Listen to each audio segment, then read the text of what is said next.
হৃদমায়ার প্রেমগাথা season ২ পর্ব সংখ্যা ১৮। লেখনীতে রিক্তা ইসলাম মায়া। গল্প পাঠে আমি অরোরা ইসলাম।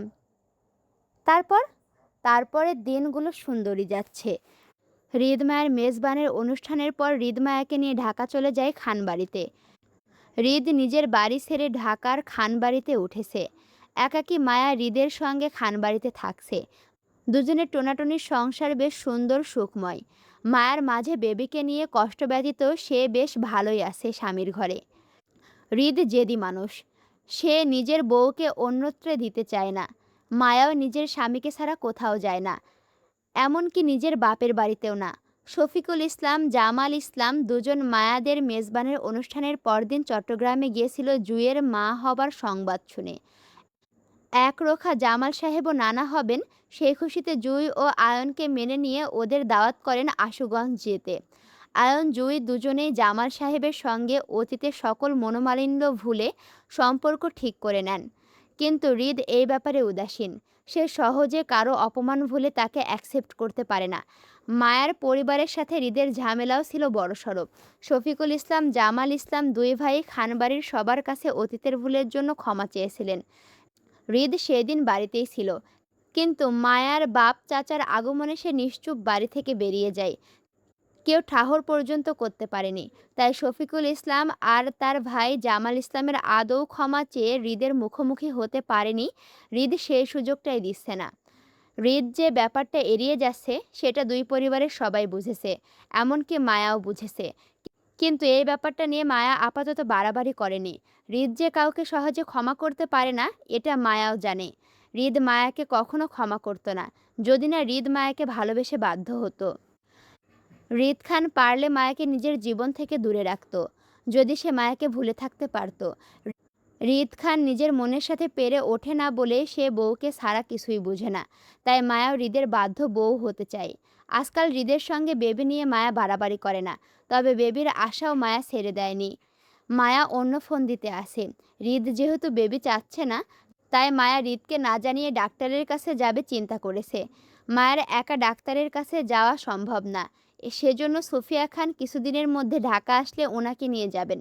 মনস্তাত্ত্বিক ভাবনায় মায়ার ঘোর কাটিয়ে হঠাৎই গাড়ির হর্ন দিল ড্রাইভার। মায়াকে ডেকে বলে, ম্যাডাম, আমরা স্যারের অফিসে আইয়া পড়ছি। মায়া গাড়ির জানালা দিয়ে বাইরে তাকালো। হৃদের অফিসের ৬তলা ভবনের সামনে গাড়িটি পার্ক করা। ড্রাইভার গাড়ির দরজা টেনে ধরতে মায়া গাড়ি থেকে নেমে ভবনের ভেতরের দিকে হাঁটে। লিফটের ভেতর ঢুকে ৩য় ফ্লোরের বাটন চেপে কাঁধে কলেজ ব্যাগটা টেনে দাঁড়ায়। দুপুর ১টা ৪৫। কলেজ শেষ করে মায়া সোজা হৃদের অফিসে চলে এসেছে। খালি বাড়িতে মায়ার মন টেকে না, সেজন্য মায়া কলেজ শেষ করে মাঝে মধ্যে হৃদের অফিসে চলে আসে। দুপুরে হৃদের সঙ্গে লাঞ্চ করে আবার বিকেলে চলে যায়। হৃদ রাতে বাসায় ফেরে। মায়া রাতে হৃদের জন্য রান্না করে রাখে। এটাই তার টোনাটনির সংসার। হৃদের বউ হিসেবে মায়াকে হৃদের অফিসে সবাই চেনে। মায়া অফিসে ঢুকতেই ছোট বড় সকল স্টাফরা মায়াকে ম্যাডাম ম্যাডাম বলে সালাম দেয়। এতে মায়ার প্রথম প্রথম অস্বস্তিতে পড়লেও আজকাল সে মানিয়ে নিয়েছে। স্বামী বস হলে তো বউকে সবাই সালাম দেবেই, স্বাভাবিক। মায়া ৩য় ফ্লোরে হৃদের অফিসের কাচের দরজা ঠেলে ভেতরে প্রবেশ করতে হৃদকে কক্ষে কোথাও দেখতে পেল না। পুরো অফিস খালি। মায়ার পিছন পিছন একজন পিয়ন মায়াকে দেখে দ্রুত ১ গ্লাস পানি নিয়ে আসে। হৃদের কেবিনের দরজার সামনে দাঁড়িয়ে বলে, ম্যাডাম আসবো? মায়া পিছন ঘুরে তাকায়। মুখ ঢাকা মাস্কে। মায়া সম্মতি দিয়ে মিহিস্বরে জানতে চাই, উনি কোথায়? মায়ের উনি শব্দটা বুঝে পিয়ন কাশেম মায়ের জন্য আনা পানির গ্লাসটা সোফার টেবিলের ওপরে রেখে বলে, স্যার ৪র্থ ফ্লোরে গেছেন, এক্ষুনি আয়সা পড়ব ম্যাডাম। আচ্ছা, আপনি যান। জি। কাশেম চলে যায়। মায়া কাঁধের কলেজ ব্যাগটা সোফার ওপরে রেখে ওয়াশরুমে যায়। গায়ের কালো বোরখাটাও খোলেনি। যাওয়ার আগে মুখের মাস্কটা খুলে ব্যাগের ওপরে রেখে যায়। হৃদ মিনিট সময় পরই নিজের কেবিনে ঢুকে মায়ের ব্যাগ সোফায় পড়ে থাকতে দেখে আশেপাশে তীক্ষ্ণ দৃষ্টিতে তাকিয়ে মায়ের খোঁজ করে। ওয়াশরুমের পানির শব্দে বুঝতে পারে মায়া ওয়াশরুমে। হৃদ টেবিলের ওপর থেকে ফোনটা নিয়ে দুজনের খাবার অর্ডার করে। এর মাঝে মায়া ওয়াশরুম থেকে বেরোতে হৃদ পেছনে তাকায়। দুজনের চোখাচোখি হয়। হৃদ মায়ের দিকে তাকিয়ে কানের ফোনটা নামিয়ে টেবিলের ওপরে রাখে। মায়া সোফার টেবিলের সামনে গিয়ে দাঁড়ায়। হাত মুখ ধোয়ার ফলে গায়ের বোরখা হিজাব ভিজিয়ে ফেলেছে। মায়া মাথার হিজাবের পিন খুলতে খুলতে সোফার টেবিলের ওপরে রেখে বলে, আমি এখানে আসলে কি আপনি বিরক্ত হন? না। যদি কখনো বিরক্ত হন তাহলে আমাকে জানাবেন। আমি আর আসবো না আপনার অফিসে। হঠাৎ এই কথা কেন? কি হয়েছে? কি হবে? কিছু হয়নি। আপনি তো অনেক মুডি মানুষ। সবসময় মুড নিয়ে চলেন। আপনার বইয়ের দরকার পড়ে না। সেজন্য আমাকে কখনো নিজের অফিসে ডাকেন না। আমি বেহায়ার মতো আপনার ডাকার আগে সবসময় নিজে নিজে আপনার অফিসে চলে আসি। এজন্য বলছিলাম, এতে যদি আপনি বিরক্ত হন তাহলে আমাকে জানাবেন। আমি আর আসবো না। হৃদ কপালের একপাশ চুলকে মায়ের কথা শুনে। হৃদ আসলেই মায়াকে কখনো নিজের অফিসে ডাকে না। মায়া নিজ থেকে সবসময় চলে আসে বলে হৃদ অপেক্ষা করে কবে তার বউ আসবে। কিন্তু এই বিষয়টা যে তার বউ ভুল বুঝে অভিযোগ করবে হৃদ বুঝতে পারেনি। হৃদ টেবিলের ওপর লাফিয়ে বসে পা ঝুলিয়ে। মায়াকে কাছে ডেকে বলে, কাছে এসো, কাম। মায়া হিজাব খুলে রাখে। তারপর এক টানে বোরখা খুলে ব্যাগের উপরে রাখে। হৃদ মায়ের দিকে তাকিয়েই রইল। মায়া আজকাল বোরখা পরে চলাফেরা করে। হৃদের আদেশ, মায়ের বোরখা ছাড়া কোথাও চলাফেরা নিষেধ। বেশ অনেকগুলো বোরখা হৃদ চট্টগ্রাম থেকে ফিরে মায়াকে কিনে দিয়েছিল। মায়া সেগুলো পরে। বোরখার ভিতরে সাদা কলেজ ড্রেস পরা। মায়া ঝুঁকে ব্যাগের চেন খুলে কলেজের সাদা হিজাবটা নিয়ে গায়ে জড়াতে চাইলে হৃদ নিষেধ করে ডেকে বলে, এটার প্রয়োজন নেই, তুমি এদিকে এসো, কাম। হৃদ হাত বাড়িয়ে মায়াকে কাছে ডাকে। মায়া হিজাব ছাড়াই হৃদের কাছে যায়। হৃদ মায়ের বাহু টেনে মায়াকে নিজের দুপায়ের মধ্যস্থায় দাঁড় করিয়ে নিজের দুপা দিয়ে মায়াকে বাঁধে। মায়া হৃদের দুপায়ের মধ্যস্থায় আটকে যায়। হৃদ পাশ থেকে টিস্যু নিয়ে যত্ন সহকারে মায়ের ভেজা মুখটা টিস্যুতে মুছে দিতে দিতে বলে, আই লাভ মাই বেহায়া বউ। আমি চাই আমার বউ সবসময় বেহায়াদের মতো আমার আগে পিছু ঘুরুক, আমাকে জানুক, বুঝুক, আমাতে সীমাবদ্ধ থাকুক। চালাক বউ হলে তো আমাকে ঠেঙিয়ে চলবে। আমার তো বোকা বউ পছন্দ জান। মায়া চোখ তুলে হৃদের দিকে তাকাতেই দুজনের চোখাচোখি হয়। হৃদ এক হাতে আলতো করে মায়ের থুতনি চেপে অন্য হাতে টিস্যুতে মায়ের মুখ গলার পানি পরিষ্কার করে দেয়। মায়া হৃদকে প্রশ্ন করে বলে, আপনি সব থেকে বেশি কাকে ভালোবাসেন নেতা সাহেব? মায়া মনে করেছিল হৃদ নিজের মা বাবার নাম নিবে, অথচ হৃদ মায়াকে ভুল প্রমাণ করে সে তার নিজের নাম নিয়ে বলে, মাইসেলফ। মায়া কৌতূহল নিয়ে জিজ্ঞাসা করে বলে, আর আমাকে? আপনি আমাকে ভালোবাসেন না? বাসি। আমি আমার জন্য তোমাকেও ভালোবাসি। আমি তোমাকে ছাড়া থাকতে পারি না বিধায় আমি তোমাকে ততটাই ভালোবাসি। আমাকে ছাড়া আপনি থাকতে পারলে ভালোবাসতেন না নেতা সাহেব? না, বাসতাম না। মায়া হৃদের কথায় কষ্ট পেল। সেই সাথে হৃদকে হারানোর ভয় মনে জাগলো তীব্রভাবে। মায়া বলে, আজ আপনি আমাকে ছাড়া থাকতে পারছেন না বিধায় আজ আমি আপনার জীবনে আছি। যদি ভবিষ্যতে আপনি আমাকে ছাড়া থাকতে পারেন তাহলে তখন কি আমাকে ছেড়ে দেবেন? মায়া যে ভুল বুঝেছে ব্যাপারটা হৃদ ঠাহর করতে পেরে হৃদ মায়াকে শুধিয়ে বলে, শোনো হৃদ, এই দুনিয়ায় প্রতিটি মানুষই তার নিজের জন্য অন্যকে ভালোবাসে। একটা ব্যক্তির চোখে যখন অন্যকে ভালো লাগে, মন ঠাঁই দেয়, তখন ওই ব্যক্তিটা সেই মানুষটাকে ভালোবেসে আপন করতে চায়। কিন্তু যখন কারো প্রতি আমাদের মন না টানে, তখন আমরা তাকে আপন করতে চাই না, আবার ভালোবাসতেও পারি না। ব্যাপারটা মন ঘটিত। তোমার কাউকে ভালো না লাগলে তুমি কখনো তার কাছে যেতে চাইবে? মায়া মাথা নাড়িয়ে অসম্মতি দিতে হৃদ ফের বলে, সেটাই। আমাদের নিজের যখন কাউকে ভালো লাগে তখনই আমরা আরেকটা মানুষের সাথে জড়াই, ভালো না লাগলে জড়াই না। সেজন্য বলতে পারো প্রতিটা মানুষই তার নিজের জন্য আরেকটা মানুষকে ভালোবাসে। যখন ব্যক্তির নিজের মন থেকে ভালোবাসা, মায়া, অনুভূতি শেষ হয়ে যায় তখনই প্রেমে ব্রেকআপ আর বিয়েতে বিচ্ছেদ ঘটে। মায়ের চোখে হৃদকে হারানোর তাড়না কাজ করে। আহত কণ্ঠে বলে, আমার ভয় করছে নেতা সাহেব। আপনি আমাকে কখনো ছেড়ে দেবেন না তো? আপনার মন আমার থেকে উঠে যাবে না তো আবার? হৃদ মায়ের ভয় বুঝে। মায়ার মুখের ওপর ঝুঁকে দুগালে শব্দ করে চুমু খায়। মায়ের গালে নাক চেপে বলে, তুমি আমার সেই মোহরিত যার ঘোর আমি ইহজীবনেও কাটাতে চাইব না। তুমি আমার বেপরোয়া জীবনের একমাত্র পূর্ণতা, যাকে পেয়ে আমি শূন্যতায় হারিয়েছি মাই লাভ। হৃদ মায়া দুজনেই সোফার টেবিলে বসে খেতে বসেছে। মায়ের মাছ ভাত বেশ পছন্দ। কাটার ভয়ে ছোট মাছ খেতে পারে না সে। বড় মাছ খেতে গেলেও মায়ের গলায় মাঝে মধ্যে কাটা বিঁধে, তাই মায়া বরাবরই কাটাবিহীন চিংড়ি মাছ খেতে বেশি পছন্দ করে। হৃদ মায়ের প্লেটে এক্সট্রা চিংড়ি মাছ তুলে দেয়। মায়া সেগুলোই মনোযোগ সহকারে খাচ্ছে। হৃদ নিজের খাওয়া সেরে মায়ের জন্য মাছের কাঁটা ছাড়িয়ে প্লেট ভর্তি মাছ মায়ের দিকে বাড়িয়ে দিল। এটা খাও। মায়া ভাত খাচ্ছে না, শুধু চিংড়ি মাছ খাচ্ছে। হৃদ মায়ের ভাতের প্লেটটা নিজের কাছে টানে, মাছ ভাতের লোকমা বানিয়ে মায়ের মুখে তুলে দিয়ে বলে, হা করো। মায়া ভাত মুখে নিয়ে চিবোতে থাকে। হৃদ নিজেও মায়ের প্লেট থেকে খাবারের লোকমা নিজের মুখে তুলে। দুজনই একই প্লেটে খাচ্ছে। প্রায় হৃদকে দেখা যায় মায়ের প্লেট থেকে খাবার খেতে। হৃদ নিজে খায়, আবার মায়াকেও খাইয়ে দেয়। যে হৃদ কখনো নিজের ব্যবহৃত টিস্যুতে অন্যের স্পর্শ পছন্দ করে না, সেই হৃদ খান বউয়ের এঁটো প্লেটে খাবার খাচ্ছে নির্দ্বিধায়। এই হৃদ খানকে কেউ দেখে বলতে পারবে না সে প্রচণ্ড রাগী আর জেদি মানুষ। এই হৃদ খানকে মানুষ দেখলে বলবে সে খুবই যত্নশীল আর দায়িত্ববান একজন স্বামী। এই হৃদ খান ঘর বোঝে, বউকে বুঝে, বউয়ের প্রতি যত্ন বোঝে। মায়া খাবার চিবোতে চিবোতে বলে, আম্মা আব্বা ফোন দিয়েছিল, আশুগঞ্জ যেতে বলছে। আরিফ ভাইয়ার ছেলে হয়েছে, দেখতে যেতে বলছে। জুই আয়ন ভাইয়াও যাবে। হৃদ মায়ের কথায় তেমন প্রতিক্রিয়া দেখালো না। ভাতের লোকমা ফের মায়ের মুখে তুলে দিল। মায়া হৃদকে চুপ থাকতে দেখে ভাত চিবোতে চিবোতে অনুনয় গলায় বলে, আমি গেলে আপনি রাগ করবেন? হৃদ মায়ের দিকে পানি এগিয়ে দিয়ে বলে, পানি পান করো। হৃদ প্রসঙ্গ এড়াচ্ছে। মায়া হৃদের থেকে পানির গ্লাসটা হাতে নিয়ে ফের অনুনয় করে বলে, আমি যাই নেতা সাহেব। হৃদ কপাল কুঁচকে খানিকটা বিরক্তি প্রকাশ করে। তার বউ তার কাছে না থাকলে মেজাজ খারাপ হয়। বিয়ে হয়ে গেলে মেয়েদের বাপের বাড়িতে যাওয়ার কি দরকার? সে তার বউয়ের খেয়াল রাখে না?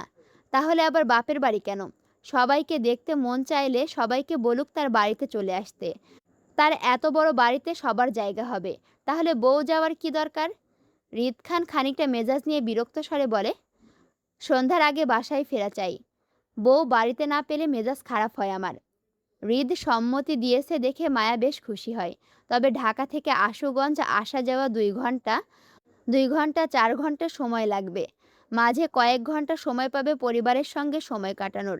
এত অল্প সময়ে কি মায়ের মন ভরবে পরিবারের সঙ্গে কাটিয়ে? তাছাড়া মায়া সন্ধ্যার আগে ফিরতে না পারলে হয়তো রাতও হতে পারে। মায়া আপত্তি জানিয়ে বলতে চাইল, এত দূরের রাস্তা, আমার যাওয়ার আসাতেই তো 4 ঘন্টা লাগবে। পরিবারের সাথে সময় কাটাতে মাঝে মাত্র আর কয়েক ঘন্টা সময় পাবো। এত অল্প সময়ে আমার পোষাবে বলুন? তাই বলছিলাম যদি সন্ধ্যায় না ফিরতে পারি তাহলে রাত হতে মায়ের কথা শেষ করতে না দিয়ে হৃদ মেজাজি ভঙ্গিতে মায়ের মুখের ভাতের লোকমা তুলে দিতে দিতে বলে, না পোষালে স্বামীর ঘরেই থাকো, কোথাও যাওয়ার দরকার নেই। রেগে যাচ্ছেন কেন? বাসায় ফিরে তোমাকে দেখতে না পেলে আমার মেজাজটাই খারাপ হয় হৃদ। অশান্তি, অস্থির লাগে। এটা তুমি কবে বুঝবে? হৃদের কথায় মায়ের মনটা চট করে গলে যায়। মায়া আর আপত্তি জানায় না, বরং হৃদের কথা মতোই মেনে বলে, আমি কি এখন আর আপনাকে ছেড়ে কোথাও যাই বলুন? যাই না তো, বরং আপনার কথা মতো চলি। আচ্ছা ঠিক আছে, আপনাকে অফিসে পাঠিয়ে আমি যাব। আবার আপনি ফেরার আগে আমি ফিরে আসব, থাকবো না। হৃদ মায়ের কথায় কিছু বলে না, আবার মেজাজও দেখায়নি। নীরবে মায়ের মুখে লোকমা তুলে সে নিজেও খাচ্ছে। হৃদকে শান্ত নিশ্চুপতা দেখে মায়া বুঝতে পারল এবার হৃদের মর্জি মতো হয়েছে সবটা। মায়াবাদে মুক্তা, জুই, রাফা সবাই প্রেগনেন্ট। এতে মায়ের কষ্টের শেষ নেই। আবার এই বিষয়ে হৃদকে কিছু বললে হৃদ পাত্তা দেয় না, না শোনার মতো করে থাকে। জুয়ের 3 মাস চলছে, রাফার 7 মাস, মুক্তার 9 মাস। ফিহার মাত্রই বেবি হলো। আরিফ ফিহার ছেলের নাম ইফরান। মায়া ফিহার ছেলেকে দেখে এসেছে। ছেলেটা আরিফের মতো দেখতে হয়েছে সুন্দর, কিন্তু গায়ের রংটা একটু চাপা। মায়ের বেবি নিয়ে হাই হুতাশ সুফিয়া খানের চোখে পড়ছে। তিনি আরাফ খান আর হেনা খানকে নিয়ে খানবাড়িতে এসেছে মায়ের সংসারে বেড়াতে। 1-2 মাস গ্যাপে গ্যাপে মায়ের সংসারে শাশুড়ির আগমন ঘটে।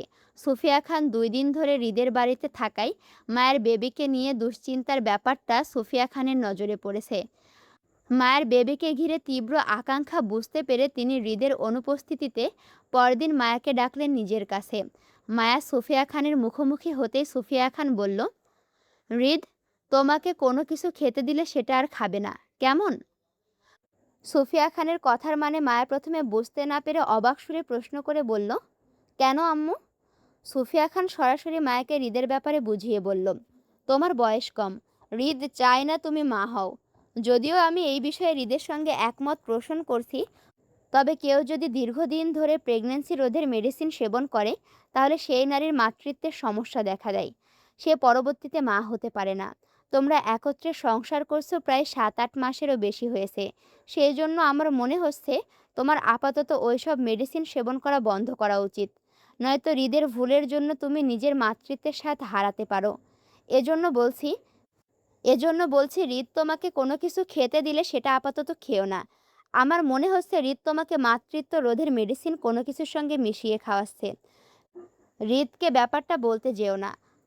তবে ওর দেওয়া কিছু খেতে সতর্কতা অবলম্বন করবে। বুঝেছো? সুফিয়া খানের কথায় মায়ের মাথায় আকাশ ভেঙে পড়ার মতো চক্কর দিয়ে উঠল। এজন্য মূলত মায়া এতদিন যাবৎ কনসিভ করতে পারছে না। মায়ের এত কান্না, এত আহাজারি কি এই লোকের মন গলাতে পারেনি? এত কিসের জেদ এই লোকের বেবি না হওয়ার পেছনে? মায়ার সমবয়সী মেয়েরা কি মা হচ্ছে না? তাহলে মায়ার মা হতে সমস্যা কোথায়? মায়া হৃদের প্রতি আকাশ সমান অভিমান থাকার পরও হৃদের সামনে সেটা প্রকাশ করল না। যদি মায়া এই মুহূর্তে হৃদের সামনে এসব বিষয় নিয়ে রাগ প্রকাশ করে, তাহলে হৃদ বুঝে যাবে মায়া জেনে গেছে হৃদের গোপন বিষয়টি। তখন হৃদ সতর্ক হয়ে মায়াকে আর বেবি নিতে দেবে না। এর থেকে বরং মায়া নিজের ব্যাগ নিজের কাছে পুষে রেখে সে একাই বেবি প্ল্যানিং করুক। যখন মায়া প্রেগনেন্ট হবে, তখন এই লোকের এমনিতেই শাস্তি হবে। মায়াও দেখিয়ে দেবে মায়ার স্বামীর থেকে মায়াও কম চালাক না। এরপর থেকে মায়া আর হৃদকে বেবি চাই বলে বিরক্ত করে না। আর না হৃদের দেওয়া কিছুই খায়, এমনকি পানিটুকু পর্যন্ত না। হৃদের সামনে খাওয়ার নাটক করলেও মায়া সেটা খায় না। হৃদের অফিসেও যায় না। হৃদ মায়ার হঠাৎ শান্ত হয়ে যাওয়ার ব্যাপারটা প্রথমে সন্দেহ করলেও পরে সে এসব বিষয় নিয়ে খুব একটা মনোযোগ দেয়নি। তারপর দিন থেকে মাসগুলো মায়াকে ঘিরে হৃদের ভালোই যাচ্ছিল। হৃদ নিজের কোম্পানির কাজে দেশ ছেড়ে বিদেশে দুবাই যেতে মায়াকে চট্টগ্রামের খানবাড়িতে পাঠানো হলো হৃদের অনুপস্থিতিতে। মূলত হৃদ দুবাইয়ে সপ্তাহখানেক থাকবে, কিন্তু মায়া একা ঢাকা থাকতে পারবে না বলে হৃদ মায়াকে চট্টগ্রামে পাঠিয়ে সে আসিফকে নিয়ে দুবাই চলে যায়। হৃদ দুবাই থাকার তৃতীয় দিনের মাঝে হৃদের কাছে খবর আসলো সে বাবা হবে। হৃদের তখন অনুভূতি প্রকাশ করার মতো নয়। রাদিফের ফোন পেয়ে হৃদ কেমন বোবার মতো ঠায় বসে রইল জায়গায়। যখন হৃদের হুঁশ ফিরল, তখন সে সেই রাতের কাজকর্ম ফেলে আসিফকে নিয়ে বাংলাদেশে ফিরল। ঢাকা থেকে চট্টগ্রামে মায়ের কাছে পৌঁছালো পরদিন ভোর রাতে। বাবা হওয়ার অনুভূতি হৃদ প্রকাশ করতে পারল না চট করে। তবে মায়ের হাস্যোজ্জ্বল মুখটার দিকে সে বেশ ভাবাবেগ হয়ে তাকিয়ে রইল। খানবাড়িতে নতুন অতিথির আগমনে সকলেই খুশি। সুফিয়া খান, হেনা খান, আরাফ খান, নিহাল খান, রাদিফ সকলেই আয়োজন করে এলাকায় মিষ্টি বিতরণ করলো। মায়ের পড়াশোনার ব্যাপারটাও মাথায় রেখে সুফিয়া খান, আরাফ খান আর হেনা খানকে নিয়ে ঢাকা খানবাড়িতে শিফট হয়ে যান মায়রার জন্য। নিহাল খান, রাদিফ, হৃদ ওদের তিনজনের ঢাকা টু চট্টগ্রাম যাতায়াত লেগেই থাকে সময়ে অসময়ে। আসসালামু আলাইকুম রহমতুল্লাহ। কেমন আছো তোমরা সবাই? তোমাদের কাছে আমি একটা চিল্লায়ে কথা বলতে চাই। কথাটা হচ্ছে, তোমরা যে আমাকে আমার উপরে যে রাগ করো যে আপু পরবর্তী পর্ব কেন দিচ্ছি না। আসলে লেখিকা যদি না লেখে আমি কোথায় থেকে দেব বলো তো পাখিরা? আমি তো আর লিখতে পারছি না। লেখিকা যখনই লিখে আপলোড করবে তারপরেই না আমি সেইটা দেখে পড়ব। কিন্তু তোমরা অনেকেই আমাকে ভুল বুঝো। আর হ্যাঁ, তোমাদের জন্য একটা সুখবর আছে। তোমরা অনেকে এর মধ্যে জেনে গেছো আমি তোমাদের জন্য নতুন আরেকটি চ্যানেল খুলেছি। সেই চ্যানেলে আমি ইলমা বেহেরোজ আপুর লেখা নতুন একটি উপন্যাস, কালান্তরের কন্যা উপন্যাসটি আমি আপলোড করছি। কিন্তু তোমাদের ওই চ্যানেলের রেসপন্স অনেক কম। তোমরা আমাকে এখানে যেমন ভালোবাসা দিয়েছো, আমি আশা করছি তোমরা ওখানেও আমাকে ঠিক একই রকম ভালোবাসা দিবে। তাই দেরি না করে ঝটপট আমার ওই চ্যানেলে গিয়ে কালান্তরের কন্যা উপন্যাসটি দেখে আসো।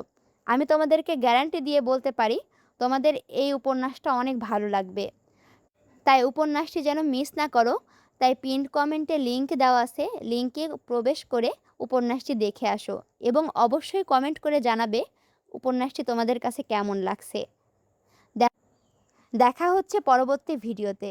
আমি তোমাদের সাথে আছি, তোমাদের অপ্রিয় পাঠিকা অরোরা ইসলাম। আল্লাহ হাফেজ।